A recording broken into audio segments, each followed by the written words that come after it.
Hello students, आज हम करेंगे क्लास 9th का जो आपका फर्स्ट चैप्टर था फिजिक्स का मोशन। इसमें एक इम्पॉर्टेंट टॉपिक है स्केलर एंड वेक्टर क्वांटिटी। इस टॉपिक को करेंगे स्टूडेंट्स।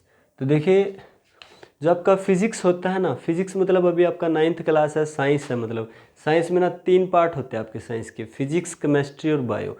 जो ये मोशन चैप्टर चल रहा है ये हमारा फिजिक्स का फर्स्ट चैप्टर है। तो फिजिक्स में कौन से चैप्टर आते हैं, किस तरह की चीज़ें पढ़ते हो? नेचर से रिलेटेड, जो नेचर से जुड़ी है, जो नेचुरल फिनोमिनाज है, उनके बारे में पढ़ते हो स्टूडेंट आप फिजिक्स में। ठीक है। और जो फिजिक्स होता है ना, उसके अंदर 2 तरह की क्वांटिटीज़ होती है। कौन कौन सी? फर्स्ट होती है फिजिकल क्वांटिटीज़ और सेकंड होता है non physical quantities. Physical quantities कौन सी होती है स्टूडेंट?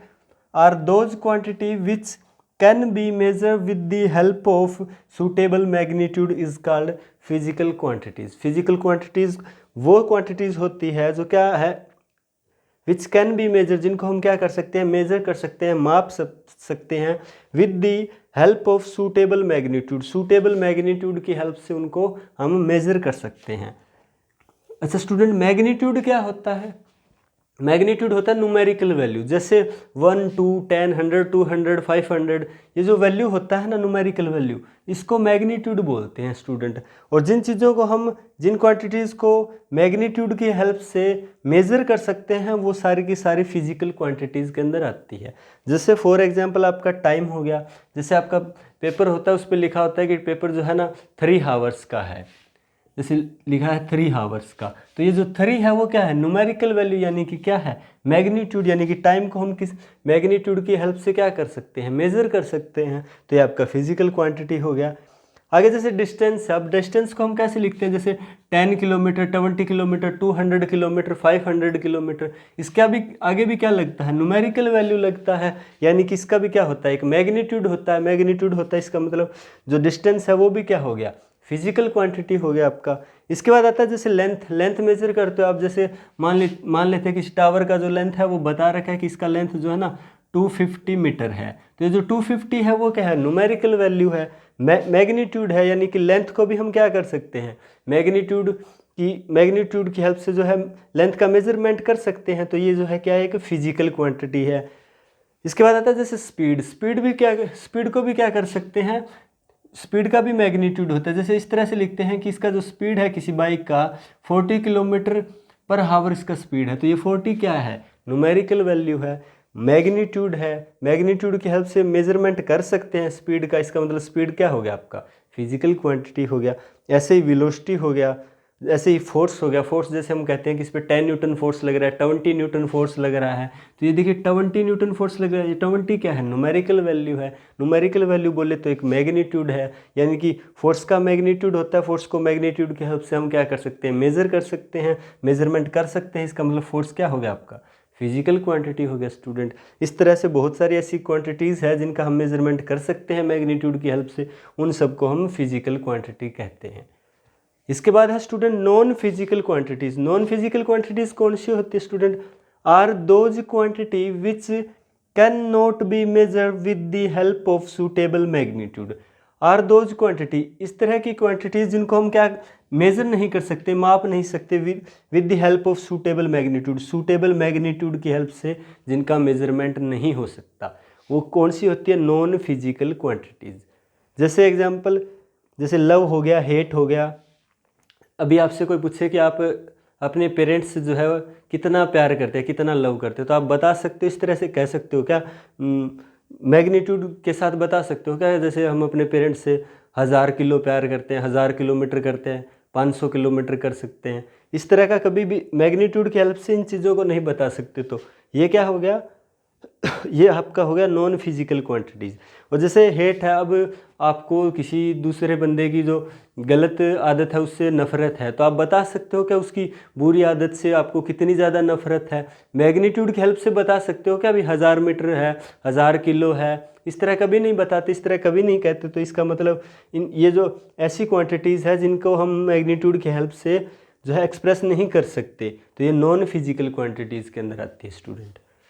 अभी जैसे फिजिकल क्वांटिटीज़ थी, ये नॉन फिजिकल क्वांटिटीज़ थी। तो जो फिजिकल क्वांटिटीज़ होती है ना, वो 2 टाइप्स की होती है। कौन कौन सी? स्केलर क्वांटिटी और वेक्टर क्वांटिटी। तो अब हम पढ़ेंगे फिजिकल क्वांटिटीज़ के बारे में, यानी फिजिकल क्वांटिटीज जो है दो टाइप्स की होती है, टू टाइप्स की होती है, स्केलर एंड वेक्टर क्वांटिटी। इसके बाद स्टूडेंट फिजिकल क्वांटिटीज आपकी टू टाइप्स की होती है, कौन कौन सी? स्केलर क्वांटिटी और vector quantity. Students scalar quantities कौन सी होती है? Are those physical quantity which have magnitude only and have no directions.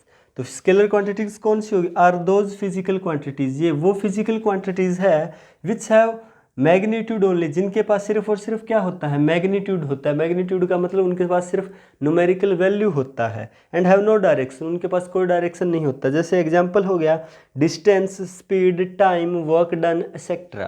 देखिए जो डिस्टेंस होता है ना, डिस्टेंस का सिर्फ मैग्नीट्यूड होता है, डायरेक्शन नहीं होता। अगर आपसे पूछिए कि आपका जो गांव है उससे जो नेक्स्ट गांव है वो कितनी डिस्टेंस पे है, तो आप डिस्टेंस बता देते हो, मान लेते हैं 10 किलोमीटर पे है, ठीक है, तो आप कहते हो कि 10 किलोमीटर डिस्टेंस पे है। तो ये जो डिस्टेंस होता है ना, इस पे सिर्फ 10 किलोमीटर बोलते हैं, यानी सिर्फ क्या होता है? मैग्नीट्यूड, न्यूमेरिकल वैल्यू होता है इसमें। कोई आप इस तरह के टर्न्स की बात नहीं करते कि इतने टर्न आते हैं, इस तरफ टर्न आता है, इस डायरेक्शन में आता है, तो सिर्फ और सिर्फ किसकी बात करते हो? मैग्नीट्यूड की। तो जब डिस्टेंस की बात करें ना, 10 किलोमीटर, 20 किलोमीटर, 100 किलोमीटर, ये सारे के सारे डिस्टेंस मतलब पाथ लेंथ, और वो हमेशा और हमेशा क्या होगा? उसके बाद सिर्फ और सिर्फ मैग्नीट्यूड होगा, डायरेक्शन नहीं होगी। इसलिए जो डिस्टेंस होता है वो क्या है? एक स्केलर क्वांटिटी है स्टूडेंट।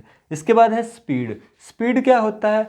स्पीड होता है, स्पीड का फॉर्मूला जैसे आपको पता है, स्पीड इज इक्वल टू होता है डिस्टेंस अपॉन में टाइम। और अभी देखा डिस्टेंस जो होता है उसका क्या है? डिस्टेंस का सिर्फ मैग्नीट्यूड होता है और कोई डायरेक्शन नहीं होता। तो डिस्टेंस का सिर्फ मैग्नीट्यूड होता है, और फॉर्मूले में जो यूज़ हो रहा है टाइम, उसका भी क्या होता है? टाइम का भी सिर्फ और सिर्फ क्या होता है? मैग्नीट्यूड होता है। टाइम भी एक स्केलर क्वांटिटी है। तो आपका जो स्पीड है वो भी क्या हो जाएगा? एक स्केलर क्वांटिटी। जैसे आप स्पीड बोलते हो 40 kilometre per hour, 50 kilometre per hour, इसमें कभी भी डायरेक्शन यूज नहीं होता, डायरेक्शन के साथ कभी नहीं बोलते। इसमें ऐसा कुछ नहीं होता जिससे डायरेक्शन का पता लगे, क्योंकि स्पीड का formula speed is equal to distance upon में टाइम। डिस्टेंस भी स्केलर, टाइम भी स्केलर, इसमें पूरे फॉर्मूले में डायरेक्शन का कहीं कोई नाम ही नहीं है, ठीक है। तो ये स्पीड जो है आपका स्केलर क्वांटिटी हो गया। इसके बाद टाइम होता है।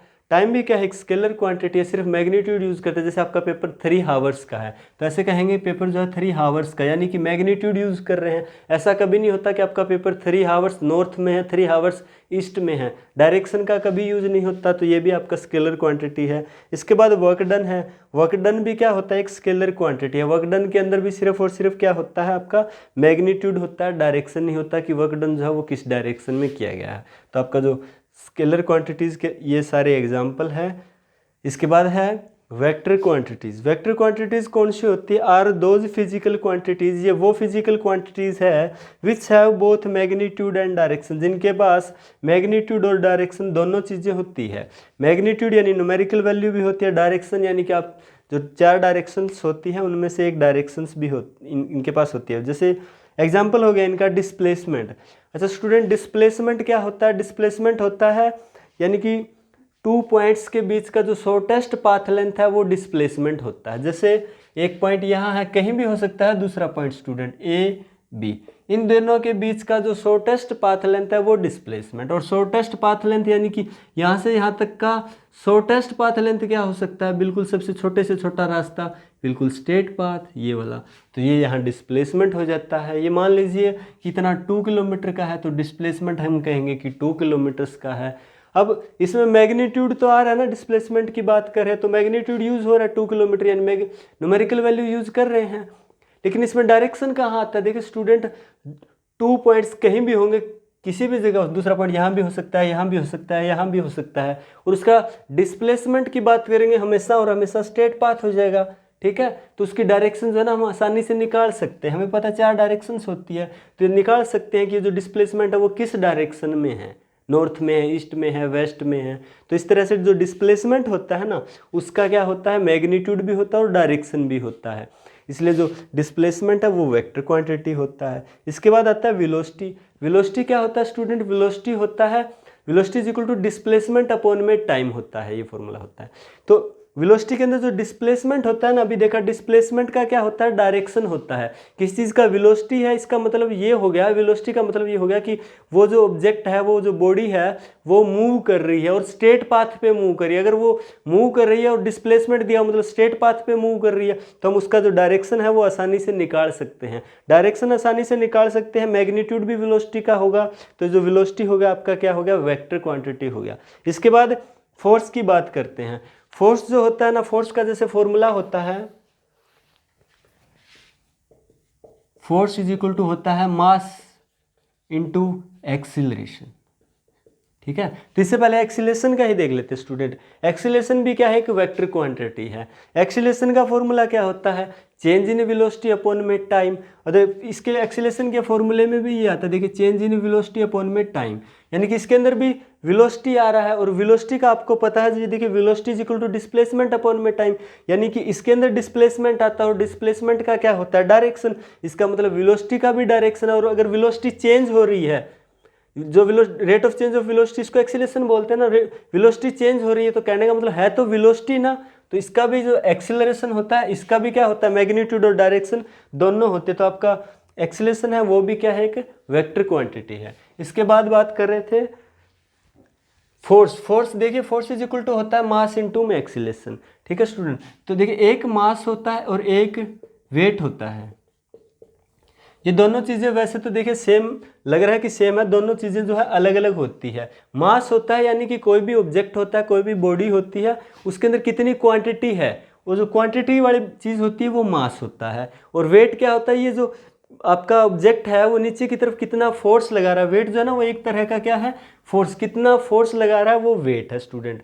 जैसे आपके पास एक छोटा चौक है और एक बड़ा चौक है स्टूडेंट, तो क्वांटिटी किस मटेरियल, यानी चौक जिस मटेरियल से मिलकर बना है ना, उस मटेरियल की क्वांटिटी किसके, कौन से चौक में ज़्यादा है, छोटे वाले में ज़्यादा है कि बड़े वाले चौक में ज़्यादा है, बड़े वाले चौक में क्वांटिटी ज़्यादा है, छोटे वाले चौक में क्वांटिटी क्या है, कम है। तो इस तरह से वो जो उसका मास हो गया, यानी कि छोटे वाले चौक का मास कम है, बड़े वाले का मास जो है वो ज़्यादा है। और वेट क्या होता है, वेट होता है स्टूडेंट, यानी कि वो जो ऑब्जेक्ट है वो नीचे की तरफ कितना फोर्स लगा रहा है। यानी कि कोई भी ऑब्जेक्ट होता है वो हमेशा और हमेशा क्या होता है, नीचे की तरफ, जो अर्थ होता है उसको नीचे की तरफ खींचता है, फोर्स लगाता है। और अब जैसे वेट, हम वेट करते हैं किसी चीज़ का, वेट का कैसे पता लगता है, जैसे आपने किसी चीज़ को, एक तो हल्की चीज़ को उठाया और एक भारी चीज़ को उठा के देखो, तो ध्यान से देखोगे ना, तो एक हल्की चीज़ है, एक भारी चीज़, जो हल्की चीज़ है वो भी नीचे की तरफ फोर्स लगा रही है और जो भारी चीज़ है वो भी नीचे की तरफ फोर्स लगा रही है आपके हाथ पे। और जो हल्की चीज़ है वो कम फोर्स लगा रही है, जो भारी वाली चीज़ आपने ले रखा है ये ज़्यादा जो है फोर्स लगा रही है नीचे की तरफ। ठीक है स्टूडेंट, तो जो वेट है ना वो एक तरह का क्या है, फोर्स है। तो आपका ये जो मास होता है ना, ये तो एक स्केलर क्वांटिटी होता है, मास स्केलर। जो आपका वेट होता है ना वो क्या होता है, वेक्टर क्वांटिटी होता है स्टूडेंट। और आपका फॉर्मूला होता है force is equal to mass into में एक्सीलरेशन। तो इस फॉर्मूले में जो मास है वो स्केलर क्वांटिटी है, एक्सीलरेशन जो है वो क्या है, वेक्टर क्वांटिटी है। तो आपका जो फोर्स होता है वो क्या होती है, एक वेक्टर क्वांटिटी होती है स्टूडेंट। फोर्स जो है ना वो हम पता कर सकते हैं कि जो फोर्स है वो इस डायरेक्शन में लग रहा है, इतना लग रहा है, 10 न्यूटन फोर्स जो है वो इस डायरेक्शन में लग रहा है, 20 न्यूटन फोर्स जो है वो इस डायरेक्शन में लग रहा है। तो हम आसानी से क्या कर सकते हैं, इनका डायरेक्शन फाइंड आउट कर सकते हैं। इनका मैग्नीट्यूड होता है ये, तो इनके पास मैग्नीट्यूड प्लस डायरेक्शन दोनों हो गया, तो ये क्वांटिटीज़ कौन सी होगी, वेक्टर क्वांटिटी होगी स्टूडेंट। तो ये था आज का हमारा टॉपिक, स्केलर और vector quantity. Thank you class.